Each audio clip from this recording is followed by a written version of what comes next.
So Jordan, finally making your Misfits debut, Yes, highly sir. anticipated, because a lot of people don't know, and it was spoken about in the build-up, that your dad was a pro boxer. So you have that want and need to go and test yourself in the combat sports arena.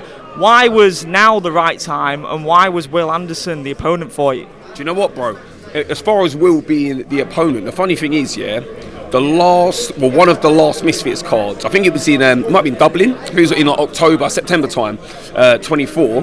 That's where I met Will for the first time. Right. We've got mutual friends, right? I'm not going to sit here and try and act like, yeah, I've got some beef with Will. Mate, Will's a lovely guy, genuinely.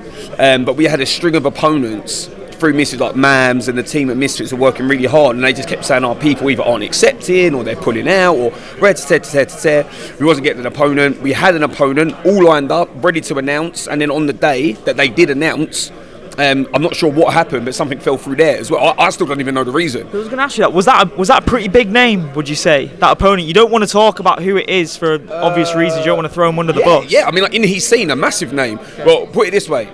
Without giving too much away, I've got his music saved on Spotify. Do you know what I'm trying to say? Okay. And then literally, I got a call from my manager, Lee Eaton, and he was like, listen, this is the name they've sent you, Will Anderson, yes or no? I was like, of course. I was chilling in the bar for about an hour later, and then you've been tagged in a post by Misfits. I didn't even know they were announcing it. I was like, oh, right, here we go. Bang, all systems go. Yeah, it's nothing personal against Will. It's not some beef or anything. It's just we've been linked up through Misfits. He wants to get on into the boxing scene. It's time for me to get into the boxing scene. So here we go, bro.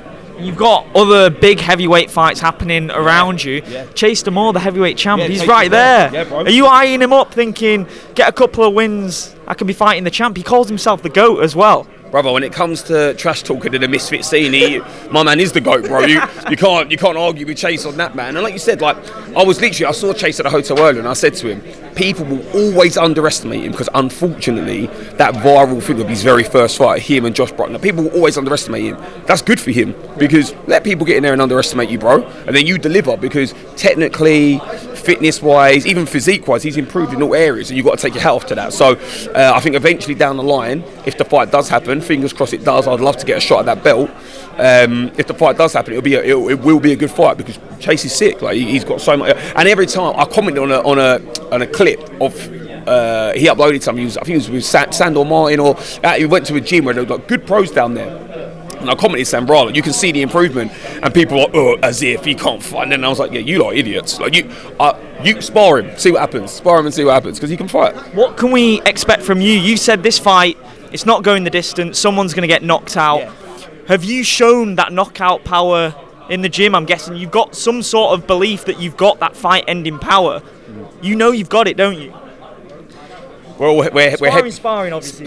Sparring, brother. Big gloves, head guards.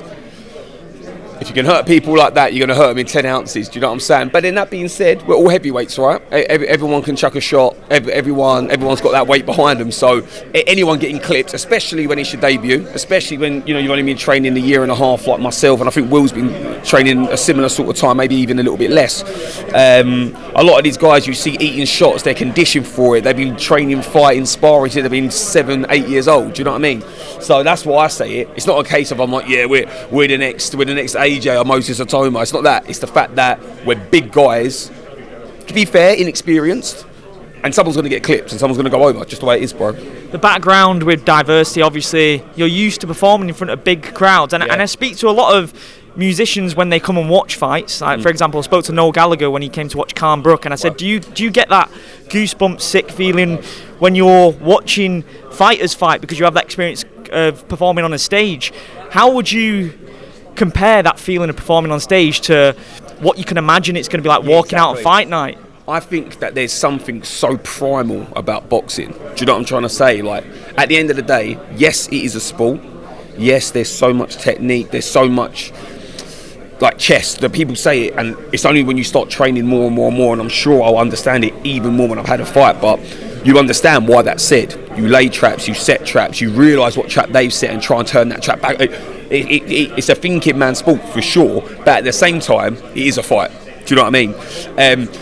it's a little bit different to street dance. You know what I mean? I enjoy dancing. You get that rush, you get that buzz, but at the same time, you haven't got a 6'5" geezer trying to knock your head off. Footwork's key, though. Footwork is key. So fingers crossed that plays a part. Lomachenko, obviously, was a big-time ballet guy, wasn't he? That was key to his footwork. You're setting up for a founder. Don't compare me to Lomachenko, bro. Jesus. No, I'm just saying. I'm saying maybe your dance moves could. Yeah. Be beneficial to you. That's what I'm saying. I'm not saying you're Lomachenko. Yeah. Not many people are Lomachenko. There's only one or one. Yeah, exactly. Not many people. There's only one Loma. But genuinely, I do think it helps. I think being the size that we are, 100-odd kilo, this and that.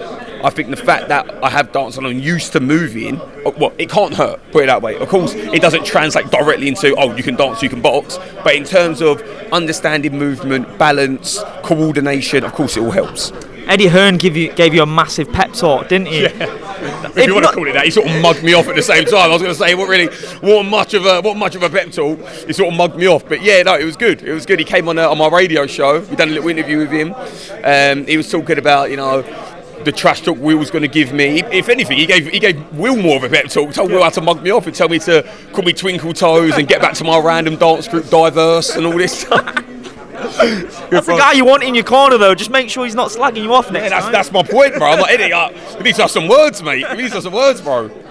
Well, yeah, I'm really excited. Just, look down the lens for those guys that maybe are on the fence as to whether you're going to have a big-time performance and make the waves in Misfits Boxing like you want to. Yeah. Tell the fans what they can expect. Well, look, let me tell you, Misfits Series 21, I think if you're a boxing purist, there's stuff for you here. You've got Ty Mitchell, you've got Idris Virgo, both pro fighters. I think we're yet to see the best from Ty Mitchell as well. So I think if you're there for pure boxing, this is a great card for you. If you're there because you love Misfits at its core, you love that madness and the craziness, you've got flipping Modine's fighting Wakey Wines. You can't get crazier than that. And then you've got people like myself, and I'm assuming like Will, who have taken the sport seriously for the last year, 2 years, have really committed themselves to it, want to make an improvement, and want to get into the boxing scene. So you've got all levels covered, and I think it's going to be a great show. So make sure you lock in. Amazing. Appreciate your time, brother. Thank you so much.